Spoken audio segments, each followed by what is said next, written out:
بابے نے لمبا سا سانس لیا اور بولا، کاکا تم چاہتے کیا ہو؟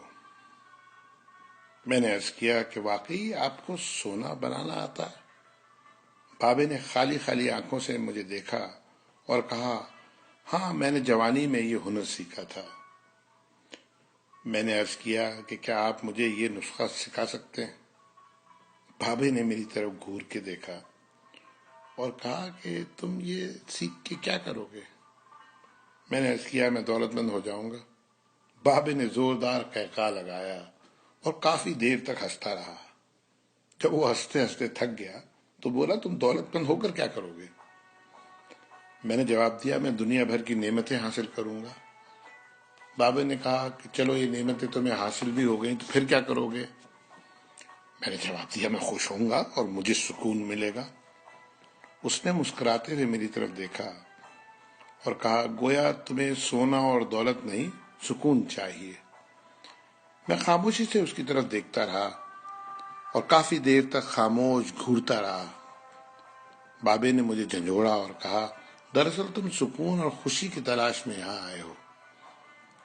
میں اس وقت کیونکہ ایک نوجوان تھا اور باقی نوجوانوں کی طرح یہی سمجھتا تھا کہ دولت ہی سکون اور خوشی حاصل کرنے کا ذریعہ ہے، لیکن بابے کی باتوں نے مجھے کچھ الجھا سا دیا تھا۔ اسی الجھن میں میں نے ہاں کر دی۔ بابے نے ایک لمبا قہقہہ لگایا اور پھر دیر تک ہنستا رہا اور کہا، کاکا میں تمہیں سونا بنانے کے بجائے انسان سے بندہ بنانے کا طریقہ کیوں نہ سکھا دوں؟ میں تمہیں دولت مند ہونے کے بجائے پرسکون اور خوش رہنے کا گر کیوں نہ سکھا دوں؟ میں خاموشی سے اس کی باتیں سنتا رہا، حالانکہ مجھے ابھی کچھ سمجھ میں نہیں آ رہا تھا۔ اتنے میں بابا بولا، انسان کی خواہشیں جب اس کے وجود اور عمر سے لمبی رہتی ہیں وہ اس وقت تک انسان رہتا ہے۔ تم اپنی خواہشوں کو اپنی عمر اور وجود سے چھوٹا کر لو، تم سکون بھی پا جاؤ گے اور خوشی بھی۔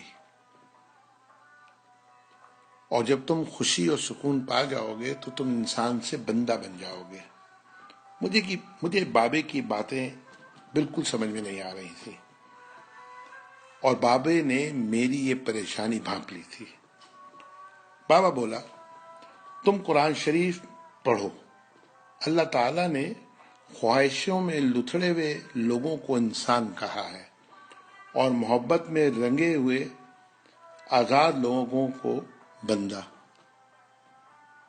دنیا میں کتنے انسان آئے اور بہت دولت کمائی، بڑی عمارتیں بنائی، کیا وہ سب ساتھ لے گئے تھے؟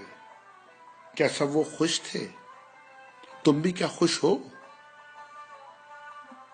پھر بابا خود ہی بولا، نہیں، جب تک تم تانبے سے سونا بنانے کے چکر میں اور خپ میں مبتلا رہو گے اس وقت تک خوشی سے دور بھاگتے رہو گے اور بھٹکتے رہو گے۔ پھر بابے نے ایک چھوٹی سی ٹہنی سے زمین پہ رگڑنا شروع کیا اور کہا، لو میں تم کو انسان سے بندہ بنانے کا نسخہ بتاتا ہوں۔ اپنی خواہشوں کو اپنے قدموں سے آگے نکلنے نہ دو۔ جو مل گیا اس پہ شکر کرو، جو چھن گیا اس پر افسوس مت کرو،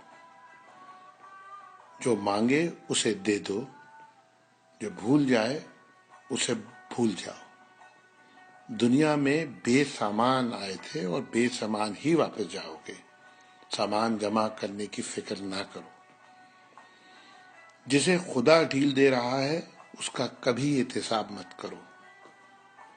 بلا ضرورت سچ بھی فساد ہوتا ہے۔ جو پوچھے تو سچ بولو، جو نہ پوچھے تو خاموش رہو۔ دینے میں خوشی ہے اور وصول کرنے میں غم۔ دولت کو روکو گے تو خود بھی رک جاؤ گے۔ چوروں میں رہو گے تو چور ہو جاؤ گے۔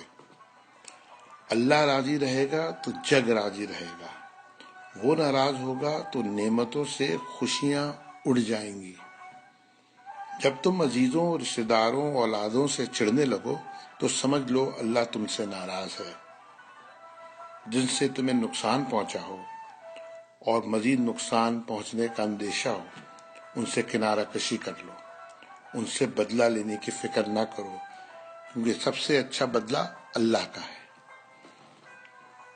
جب تم اپنے دشمنوں کے لیے اپنے دل میں رحم محسوس کرو تو سمجھ لو تمہارا خالق تم سے راضی ہے۔ ہجرت کرنے والے کبھی گھاٹے میں نہیں رہتے۔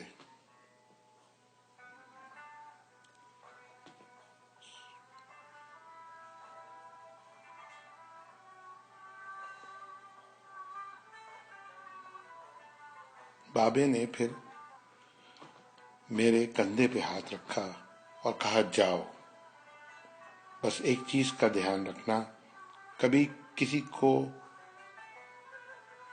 خود سے نہیں چھوڑنا، دوسروں کو فیصلہ کرنے کا موقع دینا، یہ اللہ کی سنت ہے۔ اس نے کبھی اپنی مخلوق کو تنہا نہیں چھوڑا، مخلوق اللہ کو چھوڑتی ہے۔ اور دھیان رکھنا، جو جا رہا ہو اسے جانے دینا، جو واپس آ رہا ہو اس کے لیے اپنا دروازہ کبھی بند نہ کرنا، یہ بھی اللہ کی عادت ہے۔ وہ واپس آنے والوں کے لیے اپنا دروازہ ہمیشہ کھلا رکھتا ہے۔ تم یہ کرتے رہنا، تمہارے دروازے پہ ہمیشہ میلہ لگا رہے گا۔ یہ اقتباس ہے جس کے مصنف سے میں بالکل نابلد ہوں، لیکن اس کا عنوان تھا کیمیا گر۔ اللہ تعالی ہم سب کو انسان کے بجائے بندہ بنا دے، آمین۔